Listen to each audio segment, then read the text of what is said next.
This is from Programmer's Tech, and in this particular video, I will talk about my M1 MacBook Air experience.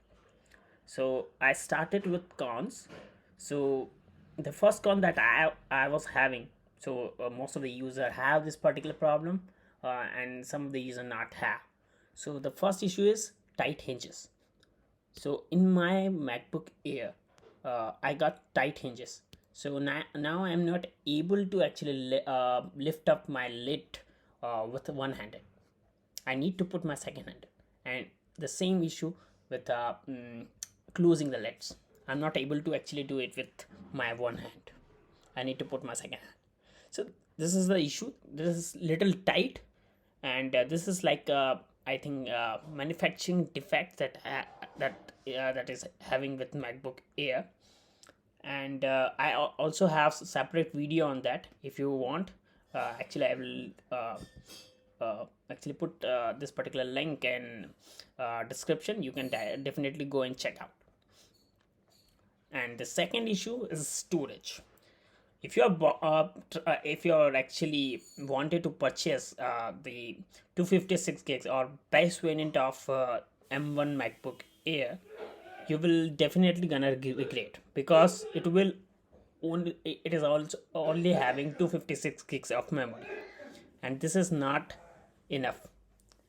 Let me show you my actually storage.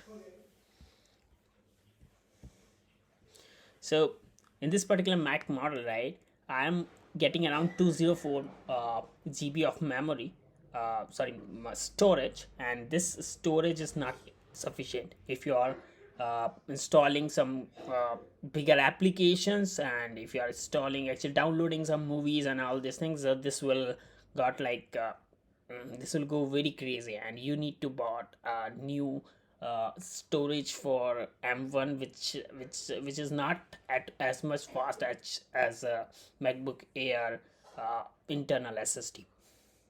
So this is a one con. Now same like storage, you will get only 8 GB of RAM, right? And this 8 GB of RAM is not enough for more than casual usage. If you are a professional who requires a lot of application running in your RAM, so this will not gonna actually sufficient for you. You need to go for 16 GB of model. And then M1 software support.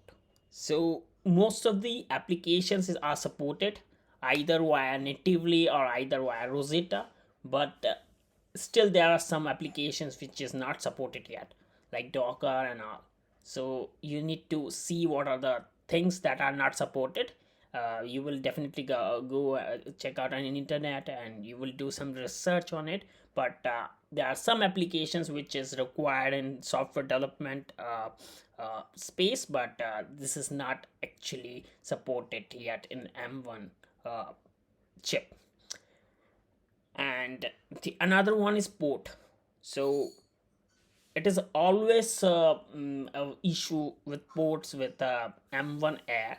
So M1 Air have only two Thunderbolt port, which is USB 4.0, and it's only on either side of MacBook Air.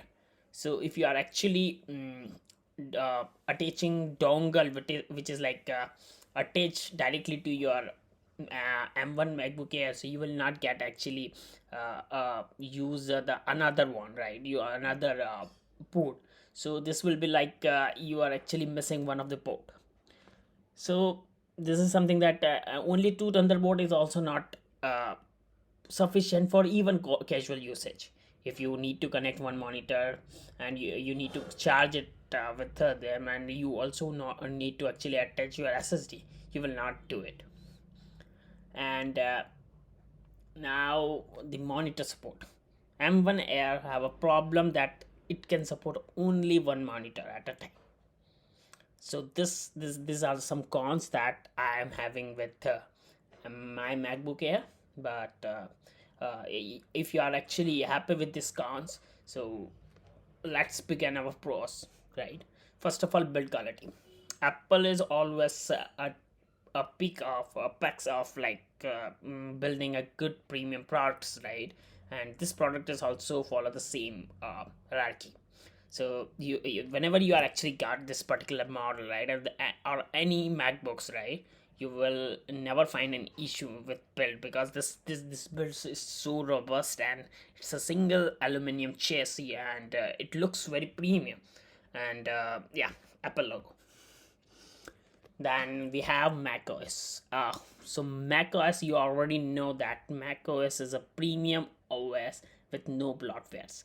So you will never got this so many notifications and so many apps already installed with your a new Mac, and you can even delete this particular apps if you don't want it. And then we have Apple software updates.